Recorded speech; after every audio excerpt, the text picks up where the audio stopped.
Hey guys, what's up? This is Insanity. Got a gameplay of Black Ops 2 on PC. So I watched Spider-Man Homecoming a month ago and I wanted to commentate a stat, but I decided that letting some time pass before I truly give a reasonable assessment of it made more sense. Any complaints I have of the movie, I have to try hard to think about it, but overall I'd say it's a great movie. However, from the sounds of the reactions online, what I'm getting is a sense that the movie is actually quite divisive and the reception is more along the lines of Iron Man 3 or Man of Steel. In fact, Man of Steel is probably the best comparison. For the detractors, the amateurness of Spider-Man portrayed in Homecoming has made them think of him as a buffoon or a clown, or at least Homecoming went too far in depicting the amateur hour of Spider-Man, that it was detrimental to the Spider-Man they were looking to see. It's very similar to how complaints leveled against Superman in Man of Steel involve concerns that Superman isn't portrayed as the heroic, optimistic, bright figure he's usually seen as.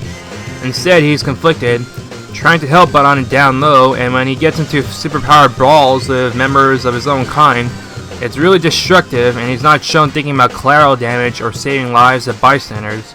He's raw and inexperienced, just like Spider-Man in Homecoming. And speaking of which, the motivation is also another big concern for detractors. We all know by now that Spider-Man has the mantra, great power, great responsibility. The death of his Uncle Ben, as a result of his inaction to do anything in spite of having the power to do so, is a key element of his character. However, Homecoming doesn't have the shadow of Uncle Ben linger over Peter. Even in Civil War, Uncle Ben is only ever alluded to, and this continues into Homecoming, which seemingly showcases his decisions as being all in the grand scheme of becoming an Avenger. In Man of Steel, Superman's motivations are just as unclear. What's he Supermaning around for?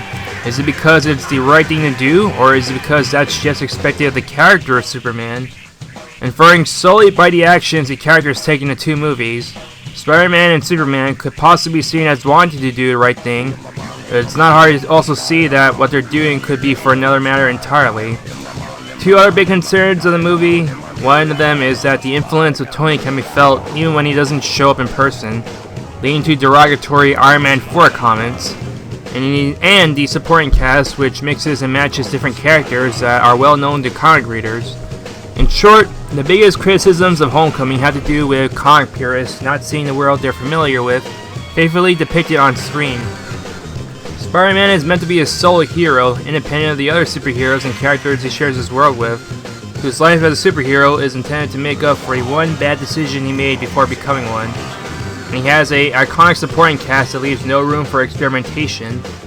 I'm certain that Homecoming's intent was to argue in favor of Spider-Man being that solo hero he's always been known to be, although the highly experimental nature of Homecoming has made some feel as though it's missed the point of Spider-Man. Either way, I've been spending so much time talking about the criticisms of the movie that I've seen, that I haven't even talked about the movie itself, or why I like it. Well, evaluating it on its own terms, as a movie that happens to adapt Spider-Man and his world to the big screen, I think of it as a great movie. It's refreshingly small scale. The lighthearted tone works in its favor, considering that they marketed it as a high school movie, aping high school movies of their past, even when taking into account how Marvel Cinematic Universe movies have always been seen as lighthearted affairs. The cast do a great job with the roles, with standouts being Tom Holland as Peter Parker, and Michael Keaton as the Vulture, and even some of the supporting cast and random bit players are pretty memorable. It's also a very tight movie that doesn't have much fat or useless scenes, and it's a well-balanced movie that still has some pretty serious and dramatic moments. It reminded me of Iron Man 1, a movie that was also pretty lighthearted, but had some really intense or dramatic scenes and did a great job portraying the Tyler character. The high school element was well done, not merely being a backdrop but a crucial aspect. In fact, I wish there were more high school scenes of Peter interacting with the supporting cast, one of the few negatives I have at Homecoming. Tom Holland did a great job in portraying Peter and Spider-Man. As Peter Parker, he's shown to be awkward and a bit docile, but as Spider-Man, he's more confident and develops a sense of bravado and cockiness that would not be evident if he's Peter.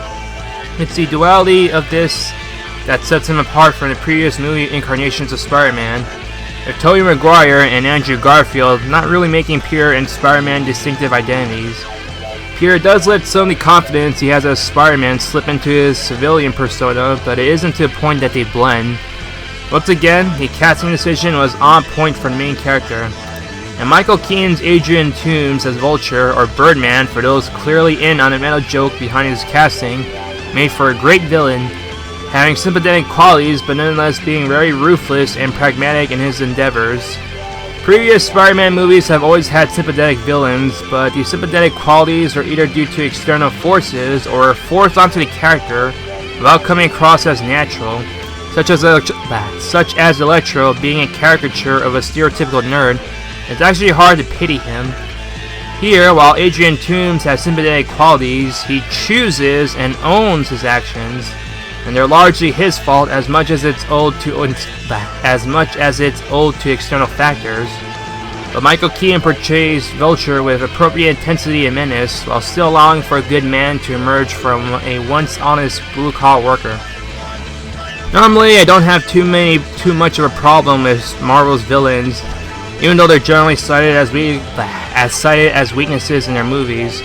But I thought that Vulture is one of their few villains to be truly three-dimensional and fleshed out. Even detractors of Homecoming are willing to acknowledge its take on Vulture. And with the awesome costume and the scene where Peter is being chauffeured to the Homecoming dance of Adrian driving the car, you get a movie with a great hero and a great villain who are both well-realized characters with interesting interactions within their own group and with each other. I was hooked by Vulture the moment he showed up in the first trailer, and once I saw the final product, I was not disappointed in the least. Last but not least, even if one has thought of Peter as being reckless and impulsive at his attempts to be a hero, I found it admirable that he wanted to be a superhero 24/7. Sure, he thinks being Peter Parker sucks, but there's also the fact that for any mundane or regular event where he could be enjoying himself, he'd rather be out there helping wherever possible. So even though Uncle Ben's death isn't weighing on his mind, or Uncle Ben isn't really given a name drop, I do say that he'd probably be proud and yet extremely concerned that his nephew wants to go get into sticky situations all the time, just to help out at the expense of enjoying his own life if you're alive. There's a lot of liberties with the source material taken in Homecoming, and I imagine that if I were a comic purist, I'd certainly be extremely upset with the changes.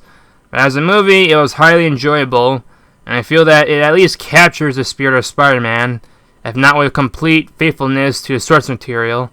Homecoming will probably remain a divisive movie, in spite of the majority liking it overall. My final score is an 8.5 out of 10, a 0.5 points deducted for wishing for more high school scenes, and 1 point deducted for action merely being good enough. That's the gameplay and commentary. Hope you enjoyed it, and Insanity is out.